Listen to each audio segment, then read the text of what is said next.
All right, excited for a new week. Grateful for another opportunity to go compete that we get to Saturday in Williams-Brice. Big challenge. Alabama's got a fantastic team. Coach DeBoer has done an amazing job with them. Great athletes on defense, really good players and dynamic on special teams, and then a quarterback that is playing better than any quarterback in the nation right now. I mean, this guy is on fire. He's a great young man. We tried to recruit him here. Great young man, great player, great family, and really happy for his success. Some of the throws he's made this season, I mean, just are mind-boggling. He's playing at a high level. Their offense is operating at a high level. Got a big challenge in front of us, but I know our guys are really looking forward to the opportunity to go compete Saturday afternoon in Williams-Brice Stadium again. And certainly disappointed with last Saturday, but new week, and this is another opportunity for our guys to get better this week and go compete and hard at it. Questions? David, how you doing? Great. Shane, first, any update on Dylan, the other injured guys? Should all be good. I think everybody will be back and healthy this week except Kason Henry. He'll be out. Don't think he'll return this season, so certainly not playing this Saturday. But everybody else was back out there and practicing today. And 2 years ago, you guys had a lot of injuries along the offensive line. I'm assuming you probably tweaked something at the year. Do you see some of the same stuff happening as then, or is this just different? I think it's different. I mean, certainly you do an analysis of it during the season, and something that we'll look at after the season in regards to, the why of some of these things and how they occurred. But I think a lot of them are just kind of, freak things and look at it, whether it be, stuff in practice, stuff in games, how we're training. But we did a lot, like you said, a deep dive a couple years ago because we had such a rash of them 2 seasons ago. I don't think this is that, but still to have as many at one position. Pause. All right, let's go to Jackson. Not happening. Go ahead, Jackson. Shane, when the team isn't playing up to expectations, there does seem to be a lot of noise on the outside. How is that handled internally, either in terms of using it as motivation or blocking it out? Block it out. If you're spending time listening to that noise, then you're not doing the things that you need to be doing to get better. You're not doing the things that you need to be doing to win. When our players walk out of the locker room each and every day, they see a sign on the door of the locker room that's there permanently that says, starve your distractions, feed your focus. And I love that. I mean, starve your distractions, all the things that are cluttering your mind. Starve it as much as you can and feed your focus. And again, I understand there's noise out there, and there should be. I'm not happy with where we are right now, and I'm going to get it fixed because we got great young men in this program. And as the leader and as the head coach of this program, I realize that I'm letting a lot of people down right now with the way that we're playing. Our players that I feel like I'm letting down, our coaches, our players' families, our coaches' families, the student body, the 80,000 people that pack Williams-Brice Stadium every Saturday, the state of South Carolina, from Charleston to Myrtle Beach to the upstate to the Midlands. There's a lot of people that live and die with Gamecock football on Saturdays, and I get it. They're not happy, and neither am I. And I take that personally because I truly feel like I'm letting a lot of people down right now. And I'm working hard each and every week to try and to get it fixed, making the decisions schematically, personnel-wise, staff-wise, each and every week to get it fixed. And it's a process, but we're going to get it fixed. We're not far off from where we want to be. Rick? There's no microphone, Rick. Oh, okay. Shane, Boaz was in here, and he said that one thing the offensive line needed to do is play meaner. How does Coach Elliott help in that regard? Yeah, I think, there's plenty of instances before Coach Elliott got here as the offensive line coach where we were playing mean up front. And I can show you examples on tape of where we, did that. There's a play that we, there's multiple plays of that, but that's a mindset. I think that comes from, just eliminating clutter in their heads. Not saying that there was, but the more we can do, just eliminate clutter in their heads and make it simple for guys to just go play and come off the ball and not have to think so much. And we've got tough guys in that offensive line room, and they want to play that way, and we just need to continue to help them. And certainly Sean's personality allows that to come out in them, to say the least. Okay. Shane Miller, you talked about. Hi, Jack. Hey, Shane. Hope you're doing well. You talked about fixing it, but where in your mind does that process start? And what are the steps you feel like you, in your mind, with the team, need to take to get to where you eventually want to be and get back with the wins and stuff? Yeah, I think it's it's week to week, it's day to day, it's season to season, whatever. I mean, it's things that I'm looking at each and every day in the short term. It's the decision I made from a staffing standpoint last week or 2 weeks ago to follow up on your question from Saturday. If I felt like more changes on offense were warranted right now and that needed that was best for us, I would certainly do it. I don't right now. And I see what we're trying to do. I see how it's being coached, and I see the people and how they're working, and it's not good enough. But I look at it as, okay, how can I, as the head coach, continue to do the things right now in the short term, meaning in the middle of the season, to fix it. And it might be something from a personnel standpoint, who we're playing with on offense and defense and special teams. It may be something that, as the head coach, I step in and say, from a schematic standpoint, we don't need to be doing this anymore, or we need to be doing this more, or less or more, which I have. We don't need to be doing this as much, or we need to be doing this more. I've done that. And then you're always evaluating, and that's each day, that's throughout the season, and then that's after the season also. And it's like I told our team this morning, Jack, we're 3-4 right now. Nobody's happy, but nobody's coming to save us. What we have on this team is what we are right now, and it's not good enough, but we've got the people, the players, and the coaches to get it right this season. And it's cliche, but it's true. You just go right back to work and just keep trying to get better each and every day. Let's go to the young man. Go ahead. Hey, Coach. Osley Lewis with Carolina News. Hope you're doing okay. After the game on Saturday, you said that you still had high expectations for this team. In your mind, what is the goal, your goal for this team now? Like I said on Saturday, I mean, it's going 1-0 each week, starting this week, which will be a big challenge, but it's maximizing the potential of this year's team. And we haven't reached that potential. I, as the head coach, have not gotten the most out of these players and coaches, and that's what we're working hard on to do. And that, to me, is still the high hopes and the high expectations that we have to be able to get the most out of this team, whatever that is record-wise. Let's do it, and maximize this team. Matt. When you look at Alabama, they started off their season with that loss to Florida State, but now they've reeled off 4 ranked wins in a row. When you look at what they're doing, what are they doing so well that's allowing them to be on this streak of really good wins at the moment? I think it starts with hey, we're back. Did you get all the audio from that, or do I need to go back and say everything that I've said for the last 10 minutes? Oh, all right, yeah, well, hopefully we got it. Just like that, we're back in business, man, just like the team, hopefully.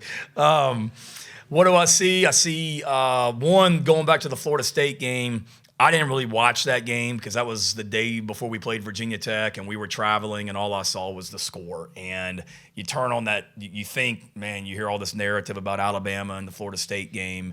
You turn on the tape, and it wasn't quite the beating that perception-wise everybody across the country made it out to be. And I know Alabama expected to win that game, and we're disappointed that they didn't. But that thing was very close and could have gone either way. And then what I've seen since then, defense has had some injuries, but are affecting the quarterback. Their opportunistic ability to pressure the quarterback. They got some real dudes on the edge that can rush the passer.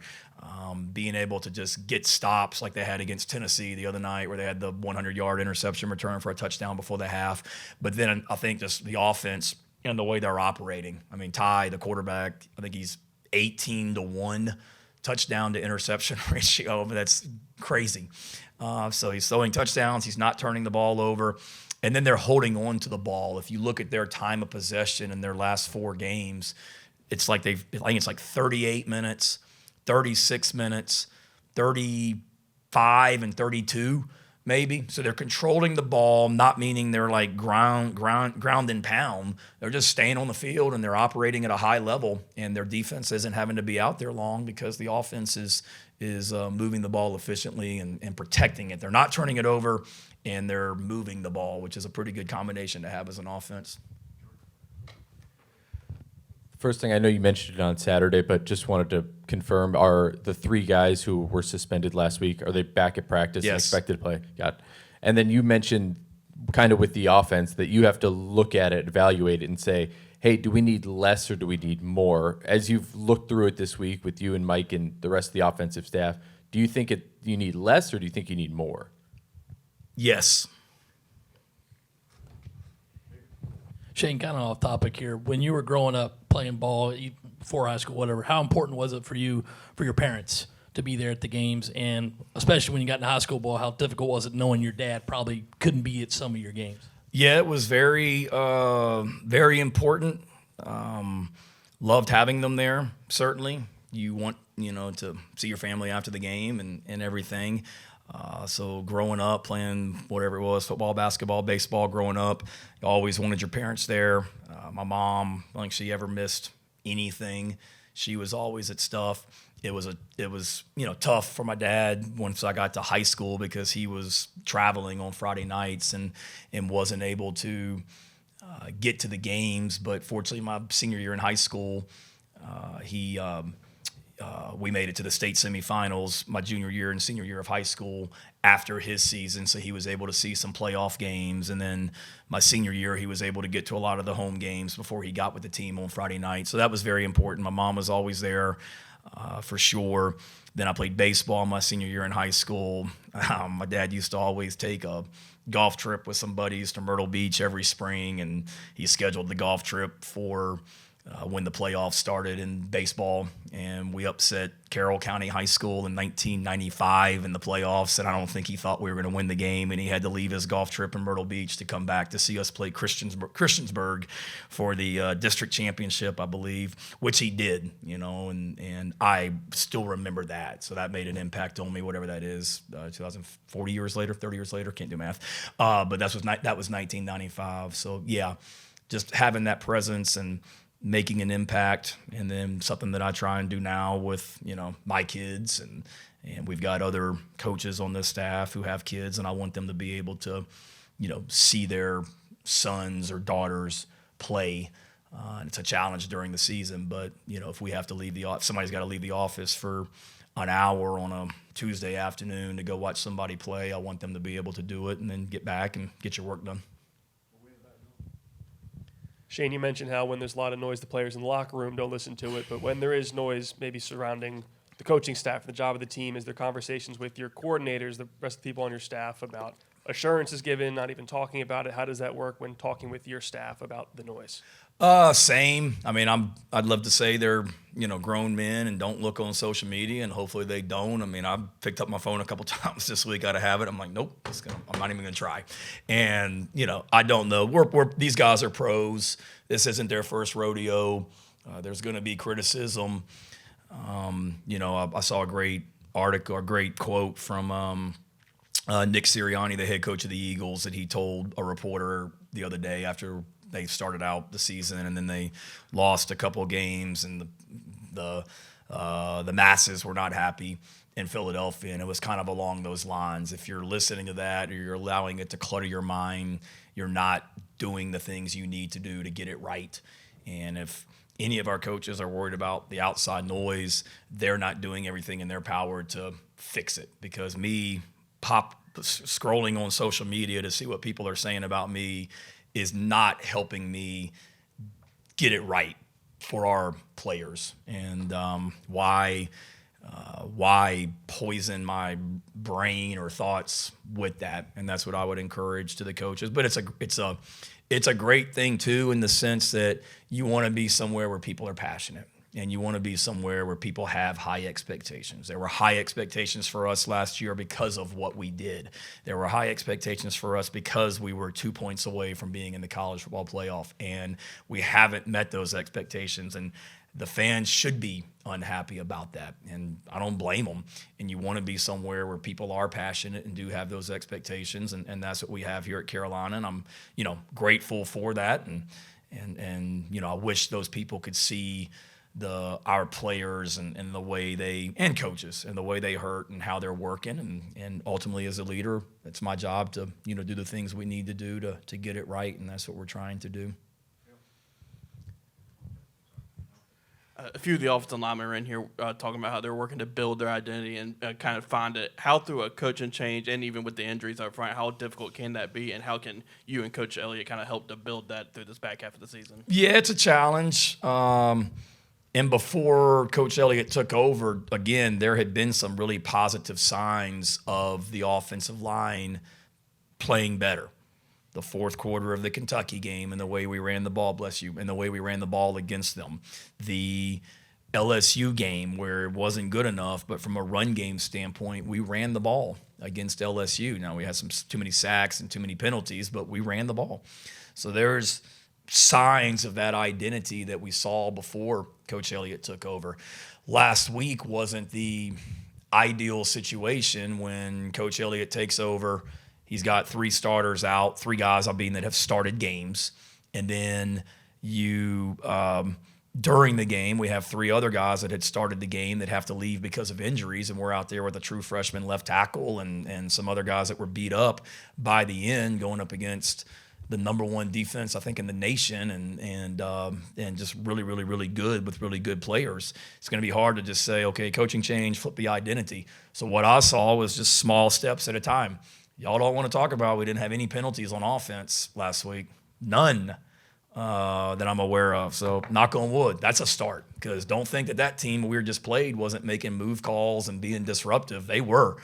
And heck of a job by our guys just being disciplined. And again, doesn't mean we're never going to have a pre-snap penalty again, but because we will. But those guys did a great job up front of taking a step and showing their identity that way. And that's a prideful group in there. And we got good players on the offensive line. And I told our team that this morning. I mean, we got offensive linemen in that room that were recruited by everybody in the country and are big-time players. And we need to continue to help them. But that starts with getting healthy, which we're healthier now than we've been, I guess, probably since the Missouri game. And it's week 2 now with Sean, where they have a better understanding of what Sean's going to be like during the week, what he's going to be like in practice, what he's going to be like on game day. They know all that now. So I would hope that they would take another step this week in regards to what they want to be about, because there were a lot of positive signs trending in that direction before I made the change. And there were positive signs that I saw last week during the game. Phil's back. You've been in the upstate for like every Tuesday. What can I tell you? They're off this week, so are you going to be back here with us, or are you back up there next week? I'll have to check my schedule. All right, buddy. I'll get back to you on that. I got 2 for you, though. The other 5, just to be clear, the other 5 offensive linemen who've been injured, they're all good to go? The other 5. Besides Case, and you said it's going to be Yeah. the other 5. Tro was at practice today. Nick Sharp was practice today. Tree practiced today. Nolan Hay practiced today. Yes, every offensive lineman except for Kaysen that has played in games practiced today. And then I know it's a different season, different teams, but for the guys who played in the Alabama game last year, coming so close, can they relate to the others about it's Alabama and they're really, really good, but we showed last year we could play with them and we can beat them here? Yeah, I think our guys have that understanding or that belief anyway, based on, who we believe we are, whether it's Alabama or anybody in this league. We have that confidence to go play on Saturday. But, certainly there's a lot of guys that were there and a lot of guys that made plays in that game that are back. And, watching that tape of the game on all 3 phases, I mean, it's like every Saturday it's a handful of plays that you either make or you don't make. And we made some great plays in that game last season. And then there were some plays to be made on offense, defense, and special teams where we just didn't quite make it that could have been the difference in the game. But there's no question our guys have that belief and confidence. And I would hope they would understand, based on where we are right now and what they've seen through these first 7 games, that, every play matters. And in this league, it is every single week, whether it's Texas, Kentucky the other night, or Georgia, Auburn, or Georgia, Tennessee, Georgia, Alabama, whoever. I mean, there's just so many close games every single Saturday, and every play matters. To follow up on your penalty statement, how do you look to make that a consistent thing going forward for the rest of the season? Yeah, just continuing to emphasize it. I mean, we didn't emphasize it or talk about it any more or any less last week than what we had done the week before when we had 14 or whatever it was against LSU. So just stay consistent with how we're emphasizing it in practice, how we're emphasizing it during the week.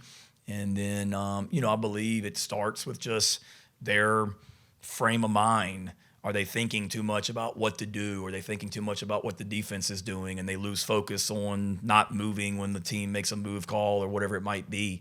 So just helping to eliminate the clutter in their heads so they can be free and get lined up and go play football. And again, there's going to be, a pre-snap penalty. I mean, there was, I think just Alabama came to mind. The first play of the game last year, Alabama versus LSU in Baton Rouge.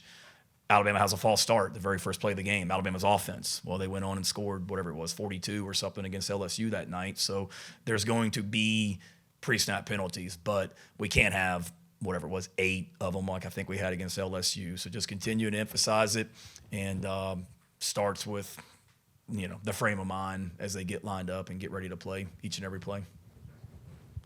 Shane, you mentioned on Saturday briefly that Vicari had broken his finger, and then he was able to go back out there and play. One, can you just take us through your perspective on how that whole situation kind of played out in practice? Like, are you thinking like, oh man, is he going to be able to play this weekend? Like, what's going through your head? And then how good is it to see him tough it out? And does that have an effect on the team in a positive way? Yeah. Glad you asked. It was, it was Wednesday. We were catching punts before practice like we always do. I was over on the one field where we were working with some of our punt pressure guys on fundamental stuff. The returners were on the other field. Clint, the head trainer, came to me and told me that Vicari had dislocated his finger, and they had him in the training room and they couldn't get it back in, meaning they were trying to pop it back in so he could go back and practice. So dislocated, broke, whatever. They couldn't get it back in. And then he came back out to me. He's like, we still can't get it in. We're bringing in a outside doctor, like hand surgeon, to see if he can do it. But part of the reason we might not be able to get it back in is, not to bore y'all with details, but I guess in fingers there's some sort of little bone or something that's like a washer that got like bent and up in his fingers that was preventing it from getting popped back in. So they had to go in there and do a surgical procedure. So he went to the hospital that afternoon to get it done, thinking they were going to get it done immediately. And then I think, unfortunately, there were some trauma cases that came into the ER, so he had to wait. So I was texting him throughout the day, just checking on him, and he was like, I'm good, I'm just hungry. But he couldn't eat because he was getting ready to have surgery. And then you're sitting there thinking, you got to be freaking kidding me. Like, our punt returner 3 days before the Oklahoma game is in the hospital with a broke finger. So in my mind, I'm thinking there's no way he's going to be able to catch punts, much less play. And then he got done with the surgery, texted me he was done, he was good, and he's playing Saturday. Thursday, we kind of rested him to let that finger just heal from the procedure. And then Friday, I think he started out Friday afternoon catching just some Nerf balls out there on the practice field out here before we always go to the stadium for a walkthrough, but before all that, catching some Nerf balls just to get a feel for it. And then when the walkthrough was over in the stadium on Friday, we shot like in a jugs machine real balls that he had to catch, and he he did it. So you feel pretty good about it. You're like, okay. And then you guys see us in pregame warmups. He always catches the punt at the end of pregame. We punt, we cover, he catches it. We run into the locker room, and he told Jalen to catch it. And I'm like, what are you doing? He's like, well, Jalen needs to catch it. I don't want to drop it. I'm like, well, buddy, you're about to play in 30 minutes. So I'd rather get it out of our system now if we're gonna drop one. And then to go out there and do what he did, but not just catch punts, but to be able to play with the physicality he did, play DB, says a lot about him. But yes, absolutely, that's a rallying thing for this team. And it kind of goes back, I think I alluded to it in the press conference after the game, that's what gives one of the many reasons it just gives me so much hope is the guys that fought to get back out there. You know, I mentioned Caleb Williams breaking his leg in practice, which is awful. But like 5 minutes before that, Monkel Goodwine got rolled up and had to get helped off the field. This is on Thursday. And you lose 2 defensive tackles within like 5 minutes, and you already got one suspended, and you're sitting there saying, like, who can play tackle for us on Saturday? And then for Kel to fight to get back out there, Brandon Cisse to fight to get back out there, Gabe, who had a upper body injury all week and weren't really sure he was going to be able to play, to fight to get back out there, and to see that with Vakari. That was, you know, pretty awesome. And then guys that got banged up on Saturday that just refused to come out and laid it all on the line. So, you know, that's what love coaching these guys because it's important to them. But definitely what Vakari did was a rallying thing for a lot of guys. I won't give you a hard time for forgetting to mention Shed on your offensive line. Shed practice today. Okay. Yep, Shed practice. And going back to Kaysen, and he's obviously had to battle back from previous injuries before. How is he dealing with this since he's, you know, like I said, come back and played a lot, then back at this? He's doing okay. I know he's frustrated. I mean, that's, you know, one of the leaders on our offensive line and one of the guys that plays with the right mentality that you want on the offensive line, so hate it for him. He's frustrated, you know, to dislocate his shoulder on the very first play of the Missouri game and jog off. I mean, that's not ideal for anybody. I think from Kaysen's standpoint, he just wants to get it fixed and be able to be healthy. And he hasn't been able to do that, you know, a lot during his time here. He, you know, I met with him yesterday. I've had a lot of individual meetings with guys the last few days, but all positive. But met with Kaysen yesterday, and he's frustrated, but in good spirits, and is just eager to, you know, get well to where he can play and play the way that he wants to play. Start with David, we'll end with David. John's got a hand back there. John's been waiting patiently. I didn't mean to steal your thunder, but Shane, it seems to be a surprise that the line has struggled this badly through this season. Was there, you look back, hindsight 2020, but is there anything that you guys maybe could have done different as a coaches have to say, hey, this may not be what we're looking at, and not be so surprised next time? Good question. I felt good, you know, coming into it. When you looked at our offensive line last season at this time, I knew we were losing our center and both guards, and we knew that we needed to replace those guys. And as I looked at it last year at this time, I knew we had Shed coming. I knew we had Marquis coming back. We had Tro. We had guys in the interior of the offensive line that we felt good about. And then when you bring back both your tackles, really feel good about it, and Tavy and Tree. So there's 4 offensive tackles. I mean, Tavy played the whole second half of the Alabama game last year, basically. So that's 4 tackles. And then you got some talented guys that you've recruited that I said, okay, it's time for them to now take the next step as players. But we need to go out in the portal and increase the depth on the interior of the offensive line. And we did that. I mean, we brought in guys like Boaz and Rodney and Nick and liked their tape, still do. I watched Nick Sharp's tape last year against when he was at Wake Forest, playing Clemson and Ole Miss, which y'all know they've got defensive linemen and really doing a nice job in those games. There were other offensive linemen that we tried to get in the portal that chose not to come. I can't make guys come here. And there were guys that we brought that are, you know, 3 of them we brought in on visits that are starting at other SEC schools right now. And they came here on a visit, and for whatever reason, they chose not to come here. But felt good about that group coming into it because of who we returned and the guys we brought in. And would certainly, I'd be lying to you if I said I wish we had made more progress with them. There's no doubt about it. We haven't progressed fast enough, but and not to make excuses, it's been tough. I mean, we've started 3 different centers. We've had, you know, a different offensive tackle because of injuries, and different guys have been banged up in there. But optimistic those guys can, going back to a successful season, can maximize their potential here over these last 5 regular season games and take the steps and be the players that we want them to be. All right. Thank you. Thank you. You mentioned just a minute ago that you've had several individual player meetings here recently, last few days. More so than usual, or what's kind of brought that about that those have been required or needed? I would say more so than usual. It wasn't. It was. I wouldn't say more so than usual. My door is always open, and I meet with guys regularly. So this isn't one of those like, oh my God, crisis. Let's start having individual meetings. It was. Some were just me bringing in some guys on offense and defense just to just check on them. And hey man, how you doing? And how can I help you? And having those conversations. One was a player that a freshman actually that wanted to meet with me, that came in my office and honestly got emotional to say, I want to be doing more to help the team. I hate losing, and we got the right people on this team. I want to be doing more to help us, which, I mean, I told him that's the best thing that happened to me yesterday was seeing a guy like that come in that cares and wants to get it right. I mean, I'll be honest with you, a freshman texts you on 10 o'clock on Sunday night that he wants to meet with you the next day. You're like, oh, crap. He wants the red shirt, thinking about transferring. And he came in my office. I'm like, is this about, your 4 games? And he was like, heck no.